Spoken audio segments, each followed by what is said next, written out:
I do this job because I'm made for it. It's not pretentious at all. Of course, I do some mistakes every day, but I think I'm really happy every day to wake up and to go to school. Wow. That is a privilege. I wanted to work with philosophers, and young learners are really philosophers. That's so amazing. Young learners always need to move, and it's completely normal. When they come and when they arrive at school in the morning, I welcome them and we dance. They learn how to speak with their body. Teaching is like a rhythm. The most important thing is that I'm still very curious. Oh, that's so beautiful. I try to stay creative, and for that, I will always learn during my whole life.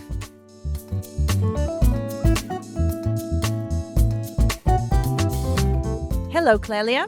Hello. I'm so happy to be here with you. Thank you. Thank you for welcoming us into your school.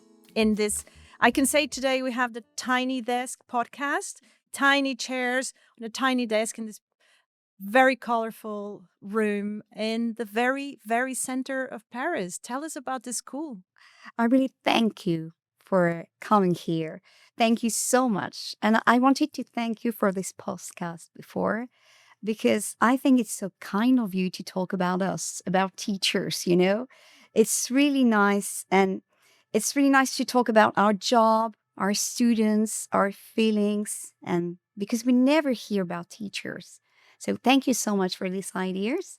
And yes, you're in the center of Paris here.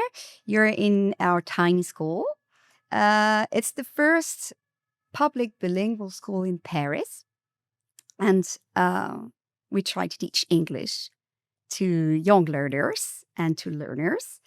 And you're really welcomed here. It's beautiful. And it's also a little bit noisy. We can hear, we're just looking towards the river, beautiful river. Yeah, you have the boats Sena, everywhere. yeah, the boats, we have the ambulances. It's lively, and it's lively inside the school too with the children.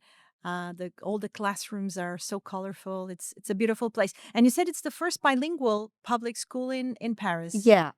Wow. That started in 2018. Wow, amazing. And Clélia, how did you get here? What brought you to this school, and what brought you to this amazing career? And thank you so much for your words. I mean, there's a huge team behind this podcast, and we really want to give voice and space for teachers to talk about themselves, their motivation. So tell us about your motivation. What brought you here? Thank you so much for this. I think I always wanted to be a teacher. When I was young, I enjoyed watching my mom. She was a teacher too. Oh. And I have great souvenirs, and most of them take place in the classroom. I like the music in the classroom with my mom. You know, I like her music. When the music of her voice, when she spoke and she sang, the music of the chalk on the board, and the music of her smile. Yes, the smile has music. I think so too. Yeah. So it was so great to be there with her. I'm really happy about all of this, and I have great memories. My parents didn't want me to become a teacher. I understand this decision because I think they only wanted me to have my own perspectives. Of course. To find my own way of life. But I truly believe in this idea that this German concept of Berufslichkeiten. It means that I do this job because I'm made for it. It's not pretentious at all. Of course, I do some mistakes every day. Of course, I try to fix situations, to notice everything. But I think I'm really happy every day to wake up and to go to school. So wow, that's why that I is a wanted to say it. privilege. Yeah, that is a privilege. That is a for privilege. teachers, a privilege. So your parents didn't want you to become a teacher, which happens sometimes as parents. We want, as you said, our children to follow their own path. But you felt it was something you were made for. Yeah, and it's not pretentious. It's only, it's just because I don't think I have other skills to do another job. It's just it's the only thing I can do. It's a big, big, big job, and Yeah, it sometimes, yeah. takes a lot to do it well. And how did you get to teach English and to teach English to primary students? When I was young, my family was French, but I grew up in foreign countries. Okay. 6 years in Hungary and 6 years in Morocco. Oh, And amazing. people told me important values and parts of their cultures that I will never forget. And they told me one important thing. It's that if you try to speak a foreign language, even if you do some mistakes, even if you're not sure of your accent, it's really okay. It's okay. People will welcome you, they will help you, and you will improve your language. So it's really okay. So I was not afraid about this. And that's why I think I wanted to teach a foreign language, and I chose English. That is so beautiful and profound what you said. This idea that when you're trying to speak someone else's language, everyone is happy that for that effort, Yeah, and not no one is looking at for perfection, no, right? no one. It's beautiful, and you thought the best way to do that was through English as a language that is used by more non-native Yeah, speakers than native speakers. So you studied English. That was, yeah. I chose English because when I was young, it was a necessity to speak English in those foreign countries. of course, yeah. Everyone understands English. So sometimes I wanted to make friends. And it was really hard because I didn't know anything in English. So I think that's why I tried to speak and I began to speak. And after, maybe that's why I became an English teacher. And why did you, or was that an option to focus on primary students? Was that something you wanted, to be a teacher of younger learners? I wanted to work with philosophers. And young learners are really philosophers. Oh my God, Trust me. that's so amazing. Trust me. I will explain you why. Explain, when, please. when they tell you in the middle of nowhere, okay, teacher, why do we exist? Okay. Let me think about it. Okay. I will talk to you later. It's always like this, they have interesting questions, always interesting questions. And that's why I wanted to work with them. I think they always ask themselves questions. Hmm. And that's why I wanted to do this. It's really something we've heard before in the podcasts, the importance of asking questions. And it seems like at some point in our lives, we stop asking so many questions, or we feel we don't have the space. So you're telling us that as kids, young learners, you do have that power, capacity to just ask all the questions without any fear, right? That's true. That's true. Any fear, and we have to find answers. Sometimes it's complicated. We have to do some research, but Of course. why do we exist? I have to search everything, but it's okay, and that's really a great job. When you find the answer of why we exist, let us know. We'll come back. We'll come back for another I will tell podcast. you. And what about teaching English to young learners? What is it about the English language? Do you find that your students connect to it and they understand why they have to learn English? Maybe I can give you some characteristic about teaching English in kindergarten school. I started here with kindergarten, sorry, and it was a new word for me. So I had to discover this new word. I have to keep the sense of humor for this. Yes, of course, please. So I think work with young learners is a teamwork at first. It's really important to work with others, other teachers, of course, the headmaster, of course, but with all the whole staff, with preschool assistants, with school leaders, with custodian. And we all work together to create exhibitions, to create special events. For example, a virtual journey in an English-speaking country, or an art exhibition. And it was a great work. It was great and inspiring to work together. Yes, because it must be also very intense physically. Yeah, this right? is physically intense, and you have much noise. It's normal, and you have to You really have you really need the help of your colleagues. That's so important. We talk a lot about how it's important not to do everything on your own, right? We all need support. Yeah, And that's a true. teacher in front of a class is also the result of a lot of teamwork. And That's true. when you have a great team, things That's really important to say it. it's really important. Yeah, I think in many schools like this. And you come happy every day also because you So know you because have they a are great there. team. Yeah, that's true. I could notice that students were really honest in kindergarten school. So they are 3, 4, 4 and 5 4 years and old. 5. Okay. Yeah. Yeah. And they are really honest, and they can tell you in the middle of nowhere, they can tell you, no, I don't want to do this, teacher. I'm tired today. Okay. No, I don't want to do this. This is boring. Oh, that's the best feedback. You have instant feedback on your activities. So you have to motivate them a lot, and you have to find things, to help them working, to help them And talking. how do you do that? What kind of activities really work with them? I'd like to create multidisciplinary projects to teach them English with a final objective that I shared with them. And I try to establish immersive practices using sports, using arts, cooking classes, and also extracurriculum activities. Wow. Not alone. I was not alone. It's a teamwork. Yeah. Secondly, students are not very concentrated during a long time.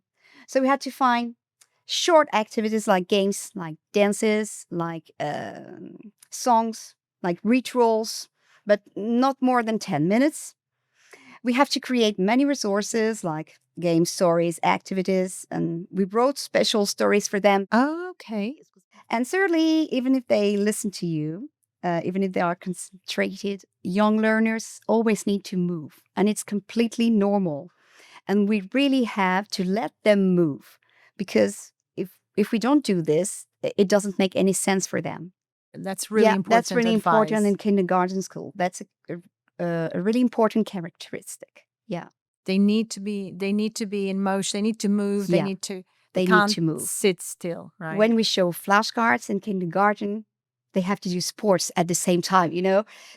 If you don't do this, it won't take a long time. Maybe you will stay 5 minutes, and after it will be awful. Oh, that's fantastic. And has your teaching philosophy, changed over the years? Have you seen differences in the way you approach your young learners? Uh, of course, I think I improved my practice. I find efficient activities. I have many resources now, but I think the most important thing is that I'm still very curious. Oh, that's so beautiful. Yeah, because I try to stay creative. Mm-hmm. And for that, I always learn, and I will always learn during my whole life. And I think it's very important to stay humble too, and interested in this job. That is fantastic what you're saying, and I'm sure it makes everything feel fresh every year. Yeah. And what do you learn from your students? What do they teach you? You said they are philosophers. Yeah, That they ask questions. What else is important to you that you're taking from this experience of dealing with such young souls? Yeah. I think I learn patience really every day. They are really, really nice. I love them, but I really need patience. So it's an important point, and I think they teach me really they bring me joy every time. So I'm really lucky to do that job. Yeah, you are, and your students are also very lucky to have you. I don't know. And you're also an English trainer, Yeah. right? Yeah. Tell us about that, because that's another dimension Yeah, of, it's another teaching dimension. and completely different. I became an English trainer a few years ago, and I wanted to help teachers to find a way to teach English in their classrooms. That was really important for me. And I think when we share our practice, when we share our experiences, we learn. So Absolutely. that's why it was important for me too, because I always learn with them. There are some characteristics of a trainer that I won't forget. I think it's very important to be humble because I'm not the boss. Uh, I don't criticize. I don't know everything. This is a discussion between colleagues. So you're teaching teachers that are already teaching. Yeah. And I think it's really important to have the sense of humor and to show what doesn't work in my classroom. You know, it's very important to show them that I make mistakes. And it's really important for them to see this on a video. And it's really important for them to discuss about this. So you're looking at videos of yourself teaching? Yeah, sometimes. Yeah. You record it's yourself? Not, no, it's not my own videos, but a friend of mine is filming. And yes, I think it's important for them to notice this and to know that everyone is doing mistakes and it's okay. It's okay if we can fix the situation. And I like to search things, search websites, search resources, create resources. And it's great. This part of the job is great for me. And I think it's great to share. Yes, it's fantastic to share. And I mean, it's best way to learn is to teach what you know and share and have this community, feeling of community, even outside your own school, right? So it must be fantastic. And you've recently also published some research. Yeah. So you are doing everything. Not everything. Yeah. It was not my own research. I published the research with my wonderful colleague, Pauline Beaupoil-Ourdel. And she's a professor in linguistics at Sorbonne University and at INSPE of Paris. And she's specialized in first and second language acquisition. And our most recent publication is entitled Teaching and Learning English in Preschool, using a video corpus to support teacher education. And it was published in the journal Recherche et Pratique Pédagogique en Langue. It's called Researching and Teaching Languages. And it focuses on how classroom video recordings can be used as a tool for training both pre-service and in-service teachers. Wow. And what has that work taught you after so many years teaching? Do you feel that doing research helped you to then go back and become a better teacher? Yeah, that's it. Yeah. That's really what I feel. When you look at yourself on a video, you see, oh my gosh, why am I doing this? And you always want to do more, you know, you always want to improve your practice. Fantastic. So well done. Well done for your research. And I'm sure it's going to help many other teachers learning and improving their practice. I hope so. And thinking about other teachers and all those dimensions of your experience, what advice would you give someone that is now thinking about becoming a teacher? I would say that teaching is like a rhythm. It's like a rhythm, and the teacher is like a conductor, and students are like musicians. And sometimes the teacher gives the partitions that everyone has to read and follow, and they have all the same, and sometimes not. So sometimes we don't have the same rhythm every day. We have to go faster when students need energy. We have to go slowly when they have to take a rest. And we have to do a big silence, you know, when they have to focus on something. And I think teaching is all about rhythm. So when you understand these ideas, I think everything will be okay in your classroom. Of course, you have to organize. Of course, you have to work. But to prepare everything. But this idea is really important when you want to become a teacher. If you're ready to be the conductor, everything will be okay. And you have to be ready to have fun too. Oh my God, that is so true. Fun is so underrated in life, in work, at work. And I feel like if I go and watch you in one of your classes, then I'm going to dance. Yeah, that's true. You guessed it. Yeah, you got it. I love this activity. That's my favorite one. It's dancing. So when they come and when they arrive at school in the morning, I welcome them and we dance. So slowly because we have to wake up our body. And step by step, we do a real dance together. It's the dance of the week. So we learn a part of the dance every day. And at the end of the year, we do a musical together with all of those dances. This activity is very important for pupils, for students, because they they learn how to speak with their body. It's really important. Love that. We can speak with our eyes, we can speak with our hands, and they have to notice it. And they have to do this with me, to understand.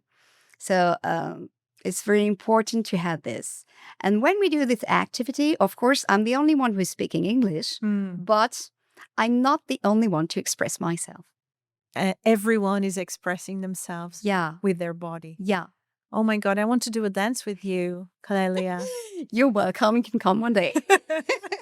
I really want.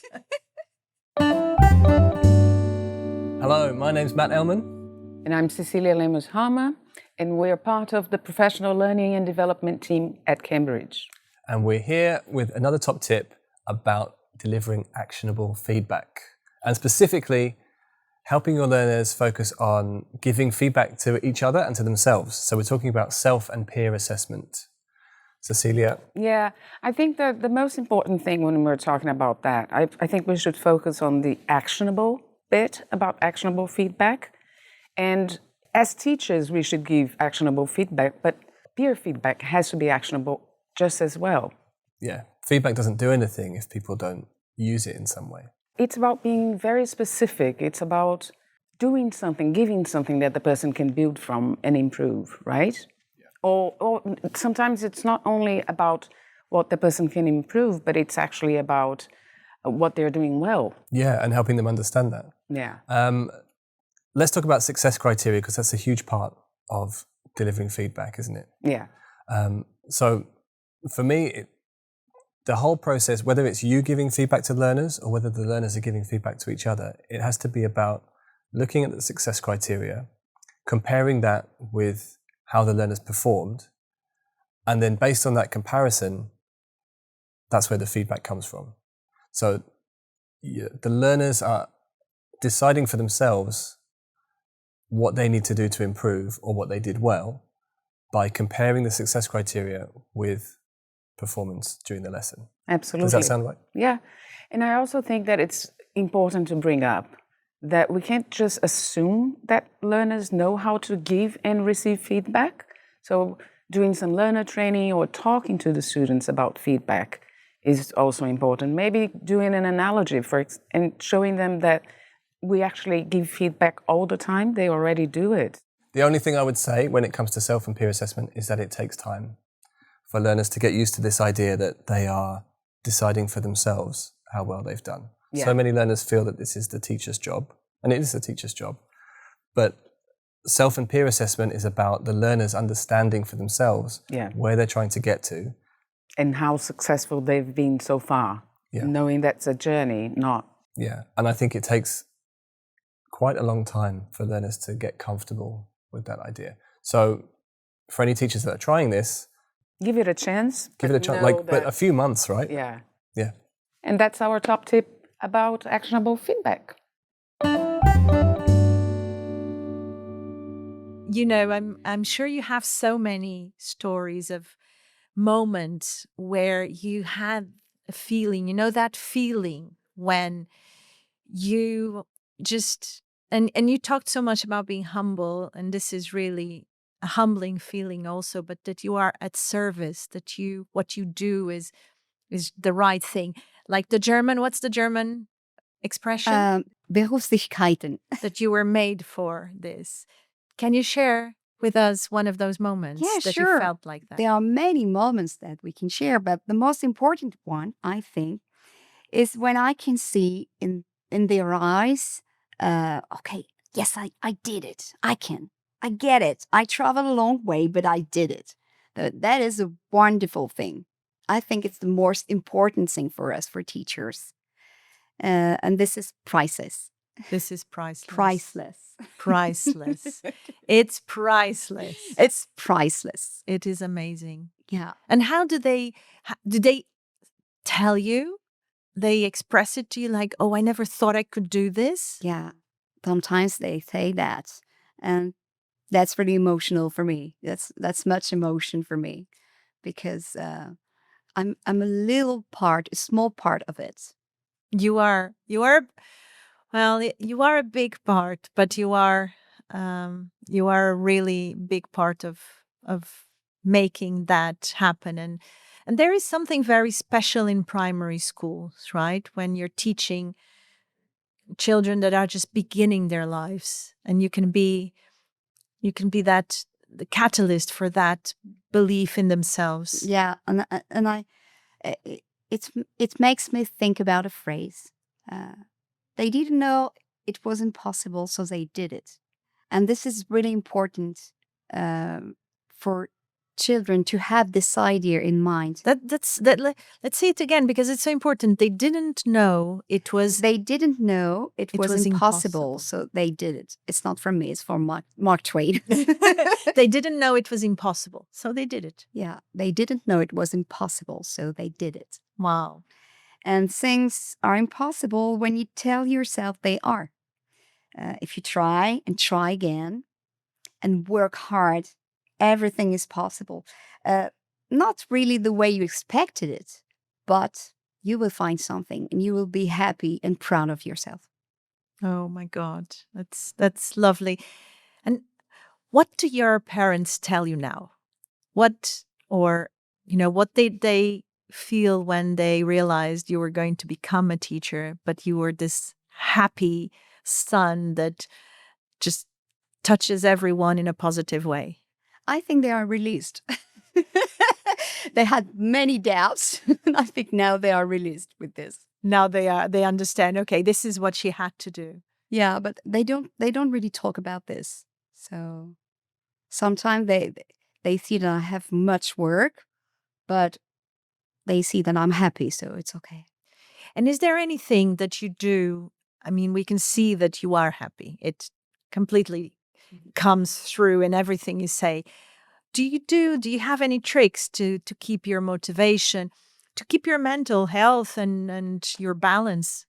I think it's very important to have a family life and to have friends and to go out. It's simple things, but they are simple things, but it's very important to do those simple things in life. Maybe go to the restaurant, maybe go to the museum with my daughter, for example. It's really important to have a family life. Yeah, I think it's very important to do this, to have many resources and to feel good. And to feel good. Yes, and that is very important. And well done for doing it. Well done for keeping the motivation and sharing your happiness and your joy and for the dances. We're going to dance. Oh my gosh, also. we're going to dance. So we are going to dance all together. It's time for some quick fire questions. Are you ready? Yeah, I'm ready. If you couldn't be an English teacher, what would your dream job be? I think I would like to be a writer someday, but I don't have any skills about this right now. But yeah, maybe I would like to do this one day. Oh, can't wait to read your books. You can do it. I would try it. What is the one thing you can't live without in the classroom? In the classroom, my timer. Because as I told you, I need a rhythm when I teach. So your timer. Yeah, yes. my timer is really, really important. Love it. What is your go-to snack or drink during the day? It's not really special. It's a salad and water. I'm sorry. It's not glamour. It's very, very special. Well, keeps you hydrated. It's nutritious and healthy. So it's fantastic. Yeah, fantastic. What is your favorite English word or phrase? Phrase? Maybe the phrase that I have on my poster in front of my classroom. The sky's the limit. The sky's the limit. Yeah. I love it. I That love everyone can see this, and everyone is okay to work every day. it. Every day. The Yeah. sky's the limit. No limit. Thank you, Clélia, so much Thank for you our so much. conversation Thank today. you so much for your work. Thank you so much to this amazing team, and thank you so much because really, it's really important for us teachers to share our experience of life. I think you just said it beautifully. There's a big team behind this. It's an amazing team, and we are really, really keen to talk to teachers not just about the technique and the pedagogical practice, which is really important, but really to give voice to their human stories, to their motivations, because we know this is a vocation. We know that it takes a lot of love and energy to keep going. And that's where the teachers are coming from that space of wanting to make a difference. So we thank you, Clélia, and all the teachers that are making the difference. They're making a difference and making the difference in the world. So thank you very much. Thank you so much.